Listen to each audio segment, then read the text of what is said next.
पैसा पैसा तो बहुत है उसके पास, पर वो गुलाब जामुन नहीं खा सकता है। क्यों नहीं खा सकता बताओ?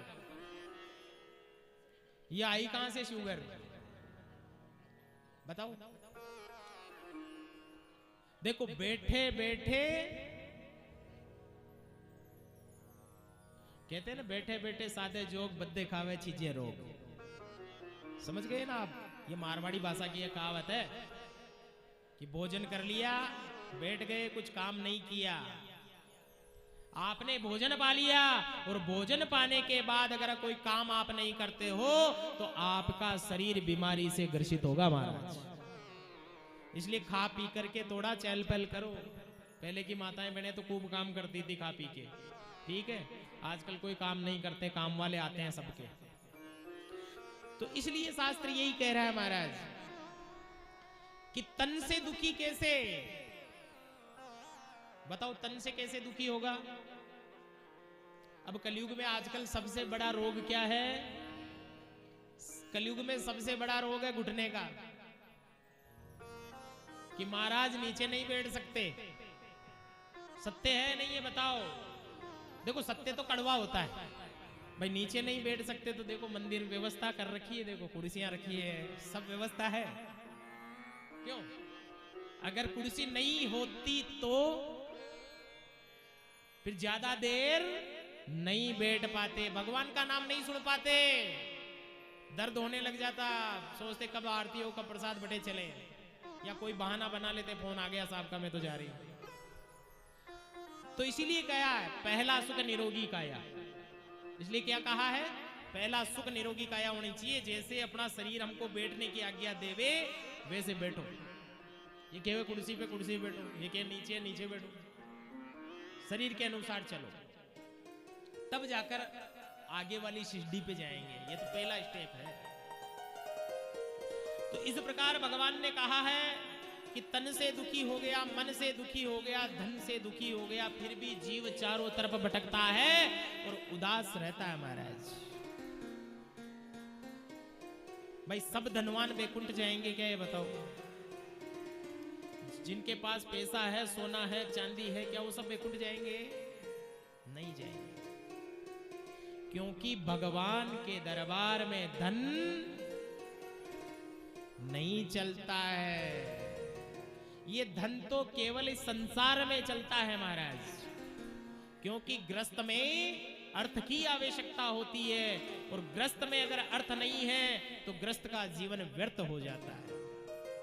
इसलिए संसार में हमें अर्थ की आवश्यकता है, भगवान के दरवाजे तक जाने के लिए हम धन की आवश्यकता नहीं पड़ेगी। भगवान के दरवाजे तक जाने के लिए हमें केवल और केवल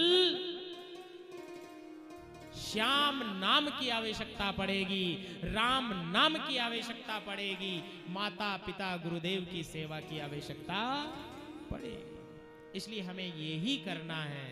अब जो हमें नहीं करना है वो तो हम कर रहे हैं, और जो हमें करना चाहिए वो हम नहीं कर रहे हैं महाराज। आज क्या वार है?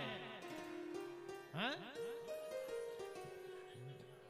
आज गुरुवार है। आज गुरुवार है मानो, और पिछले गुरुवार को कुछ हुआ क्या? किसी के जीवन में कुछ हुआ हो? कोई सोचे कि मैं पिछले गुरुवार को वहां गया था फाग महोत्सव में, मैं पिछले गुरुवार को पुष्कर राज गया था, मैं पिछले गुरुवार को जयपुर था। किसी को याद रहती है ना ऐसे? बताओ पिछले गुरुवार की किसको याद है?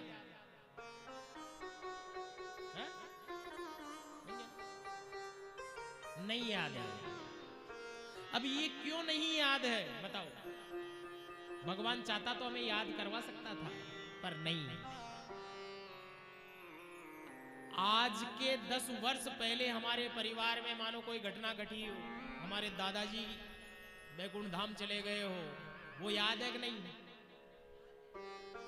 उसको तो 10 साल हो गए, फिर भी याद है ना? पर अगले गुरुवार को हम सबने मिलकर के अपने घर में क्या क्या सब्जी बनाई थी वो आपको याद नहीं है। गुरुवार तो छोड़ो, अभी सोमवार की याद नहीं है आपको कि सोमवार को क्या बना था घर पे। क्यों? क्योंकि भगवान गोविंद ये कह रहा है कि जिसको यहां बिठाना चाहिए उसको तो हमने यहां बिठा दिया, और जिसको यहां बिठाना चाहिए उसको हमने यहां बिठा दिया। ये उल्टा सुल्टा हो रहा है। तो हमें गोविंद को कहां बिठाना है? हमें गोविंद को यहां बिठाना है, और हमें संसार को यहां बिठाना है।